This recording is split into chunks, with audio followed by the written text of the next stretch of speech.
Welcome, it's Chris. I've alluded to it, I've talked about it, I've mentioned it. I am finally doing it for the third time. This is Battle for Biternia. Let me tell you why. If you've never heard of this game, if you have any interest in MOBAs, and if you have any interest in two-player skirmish style games, this is one of the best ones on the market. Interested? You should be, because it's that freaking good. Let me tell you why. Let me give you a hands-on close look at things, and let me tell you why this one should be on your radar in the first place. Let's do this. So what we've got going on here is a 1 versus 1. Now you can play 3 or 4 players depending on how you want to do teams. 1 versus 1, 4 versus 4 heroes going in a MOBA-esque style game. If you're not familiar with that term, essentially you have lanes, you have paths on this battlefield that you are going to be moving your hero across into landings, into areas to collect coins, into other areas to battle against them. Now, as you're doing that, though, the other opponent is going to be doing the same thing. You are met with a variety of a cast of characters here. 19 different heroes in the base game, not including the Pixelvania expansion hero pack that they put out on Kickstarter later after this was already released.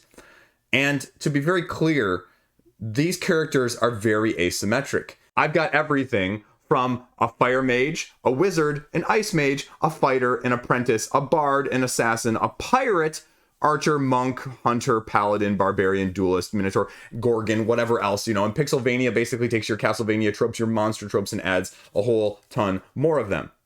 And they're all unique. They all come with 4 individual powers, 3 powers, and a special ultimate move. And you'll be collecting those as you level them up by paying gold that you're going to be acquiring from actions that you're going to be taking, as well as knocking out enemy heroes or their buildings in order to win.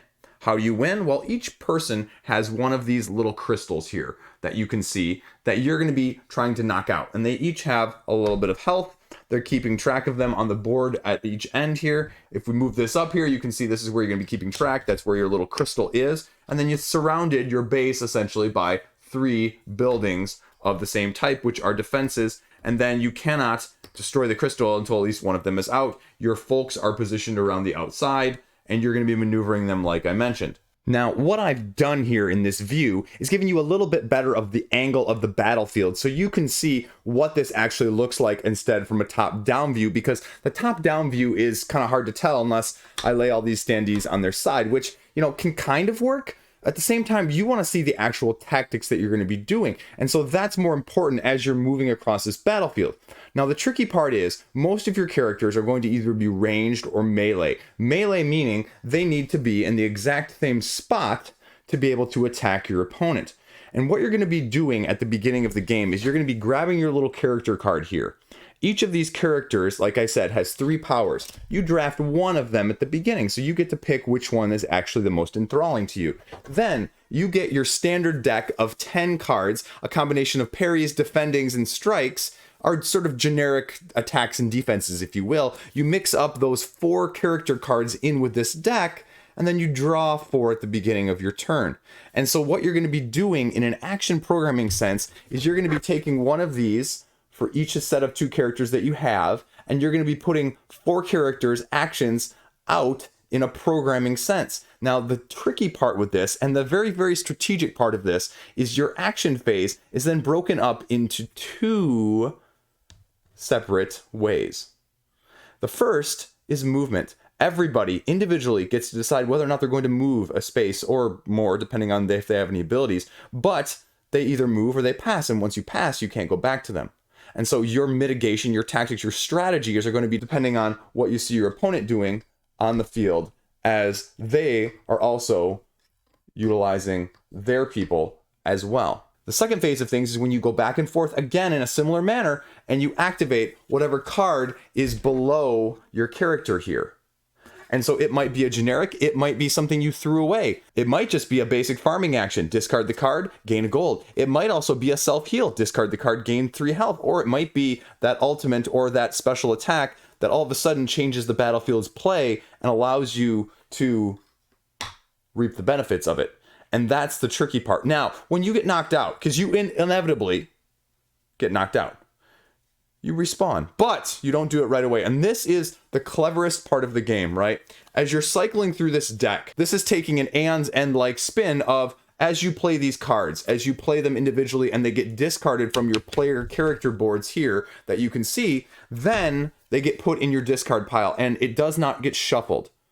Meaning that when your character gets knocked out, if my Fire Mage is the one that gets knocked out here, whoops, she's out. This gets put on the top of my discard pile. Then I put all my other ones on my discard pile. And as I'm drawing these cards, when I draw her card again, that's when she respawns. Automatic respawn timer. Also, these are the ability cards that go with each of those individual characters. So it's the cooldown effect for said special ability, like her fireball that she may have used on a previous turn. So it's an interesting catch-up mechanic, it's an interesting balancing act, and it's going to cause your strategery to be a little bit more different in terms of less bash, bash, bash, smash, smash, smash, and more, oh crap, if I lose this, I'm going to be at a disadvantage for at least several turns. Now, the game allows you to mitigate things. The game allows you to discard cards at the end of your round, because then what happens, right? If you discard cards from your hand, that means you have to draw up more cards at the beginning of your next turn, which means you're going through this deck a lot faster, which means all of a sudden she's respawning a lot sooner. Does that make sense? Good. Why else does it matter? She gets knocked out, you're like, ah, Chris, no big deal, right? Oh, by the way, did I mention when she gets knocked out or one of your towers gets blown up? Your little life crystal, that is the supply and the life of your game length, loses 3 victory points of its very limited victory points. Each time a character is blown up, each time a building is blown up, you lose there. Now, that's not to say that you can't just let your defenses do what they need to do. The buildings and the crystals are going to have defenses of their own, and they can attack back, but not well, and not to the extent you're going to want them to. And so if you're not careful, you can find yourself very quickly on the wrong receiving end of things. Now, I didn't mention the fact that you have 12 little different types of tokens here that are going to be character-specific, unique stuns, icings, KOs, instant death kills, whatever they may be, right? But that's a lot of variety for 19 characters, each with 4 asymmetric cards.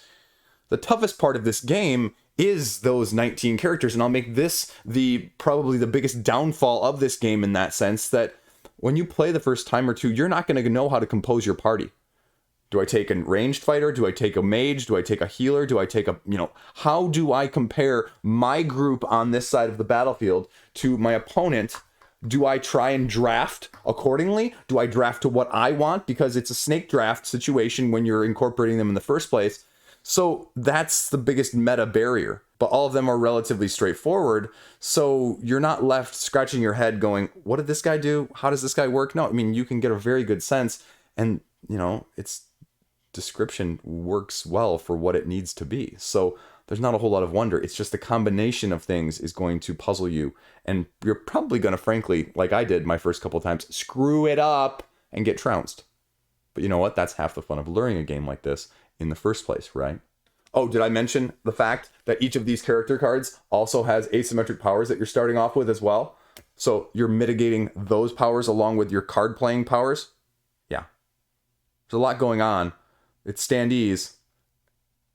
Boy howdy, does it frickin' work. Then you're probably going, okay, well, Chris, how well does it work? It just works. I cannot express to you how smooth and streamlined and strategic, well, yet tactical this game offers you as an experience. It's an indie game, right? Stone Circle. This material, not very good. The insert in there, completely worthless. You know what? I don't care. Doesn't matter. Because the gameplay is much better than the individual parts. The sum just flows so smoothly. I cannot compare it to many others out there. Not only in the skirmish games, but anything MOBA-esque like this as well. The big barrier to a game, say, more recently out, like Guards of Atlantis 2, is you really need 4 players or more. This is your primary 2-player game with a streamlined function of less than an hour. I just explained to you 90% of the rules right there that you're going to need to know to play. And that cannot be understated in how impressive that is without losing any of the replayability, the tactical depth, the nature of things, and capturing the essence of what this video game, board game is able to do. Do I wish I had a different map setup? Absolutely. Do I wish I had a few more characters and picking up the expansion at some point? Absolutely. Do you need either of them with the base game alone before your first dozen plays? No. Earn gold, level up your character, get those extra abilities that I mentioned, 2, 3, and 4, and again, have your characters grow RPG style-esque. How are you going to prioritize who gets what? Because it's going to cost you gold on each of them, 1 plus the level they're at. So if they're level 1, it costs you 2 gold. If they're a 2, that costs you 3. If they're a 3, it costs you 4. But the amount of experience or gold you get by knocking out that character is equal to their level. So the higher the level, the higher the benefit of your opponent, which means they're going to level up faster if they knock you out faster. So there goes the yin and the yang of this game. Again, I've been meaning to do this review for like literally a year, and I filmed it twice before this. And now that you can see hands-on a little bit better, it deserves its, time in the sun.